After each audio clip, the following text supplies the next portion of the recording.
નમસ્કાર મિત્રો, સ્વાગત છે તમારું આપણી આ યુટ્યુબ ચેનલમાં જેનું નામ છે ગુજરાતી જીકેની જમાવટ. આજના વિડીયોમાં આપણે વાત કરવા જઈ રહ્યા છીએ મિત્રો. ગત માર્ચ મહિના માટે કેન્દ્ર સરકારના કર્મચારીઓ પેન્શન ધારકો માટે સાથે જ પેન્શનરોના ફેમિલી પેન્શનને લઈને એક મોટું અપડેટ બહાર પાડવામાં આવ્યું છે.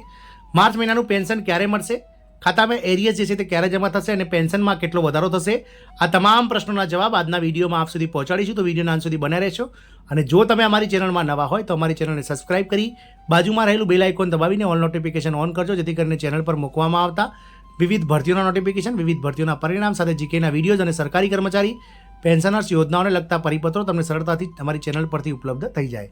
તો મિત્રો, માર્ચ મહિનામાં કેન્દ્ર સરકારના કર્મચારીઓ અને પેન્શન ધારકોના પેન્શનને લઈને એક મોટું અપડેટ બહાર આવી છે. માર્ચમાં પેન્શન ક્યારે મળશે, ખાતામાં એરિયસ ક્યારે જમા થશે અને પેન્શનમાં કેટલો વધારો થશે, આ તમામ પ્રશ્નોના જવાબ આજે જાણીએ. તો આ કેન્દ્ર સરકાર હેઠળની પેન્શન સિસ્ટમ છે. તમને જણાવી દઈએ કે કેન્દ્ર સરકાર હેઠળ બે પ્રકારના પેન્શનરો છે. એક છે સેન્ટ્રલ પેન્શનરો અને બીજા છે ડિફેન્સ પેન્શનરો. સેન્ટ્રલ પેન્શનરોનું પેન્શન બેન્કો દ્વારા રિલીઝ કરવામાં આવે છે, જ્યારે ડિફેન્સ પેન્શનરોનું પેન્શન સ્પાર્ક દ્વારા રિલીઝ કરવામાં આવે છે. સામાન્ય રીતે જે પેન્શનરોને બેન્કોમાંથી પેન્શન લે છે તેમના ખાતામાં દર મહિનાની 25 તારીખથી પેન્શન આવવાનું શરૂ થાય છે, જ્યારે પે ડિફેન્સ હેઠળ પેન્શનરોનું પેન્શન 30મીથી 31 સુધી ખાતામાં જમા થાય છે. પરંતુ આ મહિને તમારે રાહ જોવી પડશે. છેવટે ચાલો તમને જણાવી દઈએ કે આનું શું કારણ છે.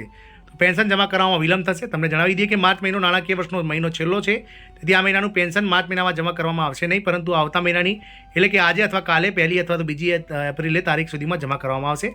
સામાન્ય રીતે દર વર્ષે આવું થાય છે. માર્ચનું પેન્શન 5મી એપ્રિલ સુધીમાં ખાતામાં જમા થશે.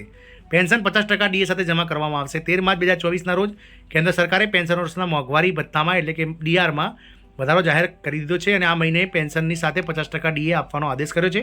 આવી સ્થિતિમાં હવે પેન્શન ધારકોને આ મહિને વધેલું પેન્શન મળવા જઈ રહ્યું છે. બાકી રકમ સાથે ચૂકવણી કરવામાં આવશે. તમને જણાવી દઈએ કે 1 જાન્યુઆરી 2024થી ડીઆરમાં 50% જે છે તે થઈ ગયો છે, પરંતુ અત્યાર સુધી 46% ડીએ ચૂકવવામાં આવી રહ્યો હતો. હવે 50% ડીઆરની જાહેરાત બાદ તેનો લાભ 1 જાન્યુઆરી 2024થી જ મળશે, એટલે કે 2 મહિનાનું એરિયસ પણ મળશે. ઘણા પેન્શનરોના ખાતામાં 2 મહિનાનું એરિયસ જમા થઈ રહ્યું છે. પેન્શન સ્લીપ જારી. તમને જણાવી દઈએ કે સ્પર્શ દ્વારા પેન્શન લેનારાઓ માટે માર્ચની પેન્શન સ્લીપ જારી કરવામાં આવી છે. આ મહિને કેટલું પેન્શન આપવાનું છે તે અંગેના મેસેજ પણ આવે છે. આ સાથે તમારા ખાતામાં ક્યારે જમા થશે તેની વિગતો પણ પીસીડીએ દ્વારા મોકલવામાં આવી રહી છે. પેન્શન આટલું વધશે, આટલાથી એરિયસ મળશે. 50% ડીઆર કારણે પેન્શનરનું પેન્શન વધશે, તેને કારણે 2 મહિનાનું એરિયસ પણ આવશે. ઉદાહરણ તરીકે જોઈએ તો કોઈ પેન્શનરનું મૂળ પેન્શન 20,000 છે, તો તેને 50% ડીએ સાથે કુલ મોંઘવારી ભથ્થું 10,000 રૂપિયા થશે, જે અત્યારે કુલ 9,200 હતું. આ રીતે 1,600 રૂપિયાની બાકી રકમ સાથે ₹800નો સીધો વધારો તેના પેન્શનમાં થશે. જુલાઈ 2024થી ડીએના આંકડા જાહેર થશે. તમને જણાવી દઈએ કે ડીએ વર્ષમાં 2 વાર વધે છે, એકવાર જાન્યુઆરી મહિનામાં અને બીજી વખત જુલાઈ મહિનામાં.